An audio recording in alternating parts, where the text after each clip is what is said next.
ஒருத்தங்க வெறுத்துட்டு போகும்போது நீங்கள் அவங்க கிட்ட போய் ஏன் வெறுத்தீங்க அப்படின்னு சொல்லி சண்டை போடாதீங்க, கோபப்படாதீங்க. கோபத்தினால இந்த உலகத்தில் எதையுமே சாதிக்க முடியாது. அதனால அவங்க கிட்ட போய் காரணம் கேட்டு கோபப்படுறத நிறுத்திக்கிட்டு அமைதியாயிருங்கன்னு சொல்லுவேன்.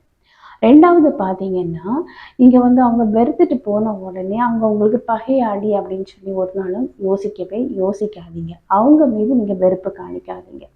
என்னைக்குனாலும் அது நீங்க நேசிச்ச உறவு, அன்பு காணிச்ச உறவு. அப்ப அவங்க கிட்ட நீங்க நன்றி சொல்ல பழகிக்கீங்க.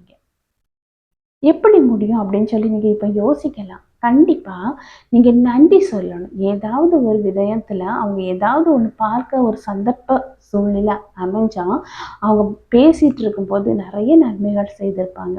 நன்றி சொல்ல பழகிக்கணும். அப்போ நீங்க நன்றி சொல்லும்போது அவங்களுக்கு ஆட்டோமேட்டிக்காவே உங்க மேல ஒரு மரியாதை வரும். அப்போ மரியாதை வரும். வெறுத்தவங்க மனசுல என்ன வரும்? மரியாதை வரும். அதே போல அன்பான வார்த்தைகளால அவங்க கிட்ட பேசணும்.